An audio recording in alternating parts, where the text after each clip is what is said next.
Hey Sherise, Lisa here. So got your file. Provide a quick tutorial on changing the fill for January. Also, if you could show a quick tutorial of sizing tables for a monthly view, it would be extremely helpful. Okay, so let's open up your file. And just so you know, I always hate when people do tutorials and they're like, click that box. And you're like, I don't have that box. So if you do not see all of these things here on the left and across the top, it could just be that you don't have the right view. So if you go to Window and you go to Workspace, just make sure Essentials is chosen. So as you can see, Lisa, that's my customized workspace, but I'm just using the general one that is provided by Adobe. So you should have it too, so you could follow along. All right, so first question, how do you provide a backfill for the month? I think you mean for the names. So all you have to do is select it and make sure this selection tool is highlighted over here. And then here at the top, you're just going to click that arrow and you're going to make sure that this box where it says formatting effects container is selected versus this one, which is the color of your text. So let's say I want to make it blue. I select blue and now it's blue in the background. So if I want to change this one, I could make it yellow.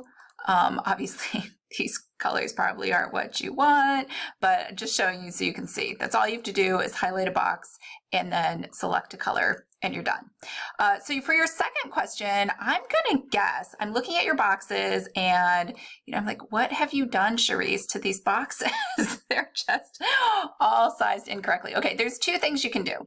One is you can just hover and you're gonna make sure the type tool is selected. And I know that sounds really counterintuitive. I think that's where people get confused. It is not the selection tool. This is a big text box, even though it is a table. And when you hover over these lines, whether they're horizontal or vertical, you're going to see this arrow. And then this arrow is going to let you just kind of move things manually if that's what you want to do. Now, I'm guessing you would like these all to be uniform instead of this one being thin, this thick, this thin, thin, thin. So another thing you can do is you can highlight all of the rows that you would like to change the size of, or columns, it doesn't matter, just make sure you select all of them. Right click them and then go to cell options and go to rows and columns. Now when you're inside of here, row height, I just ignore max, I usually just use minimum.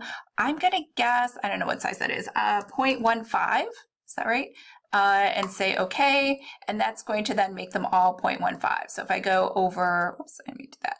If I go over here and let's say cell options, rows and columns, and I'm going to say 0.2, that fills it out a little more. Maybe that's what I want. I don't know, not sure what size you want, but you can do the same thing over here, cells and options, rows and columns, and try 0.25.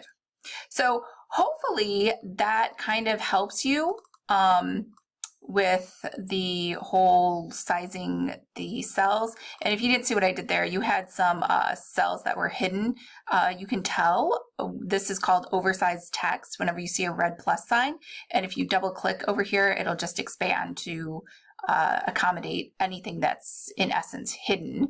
And now you can see that red plus sign is missing. So I hope that helps and answers all of your questions.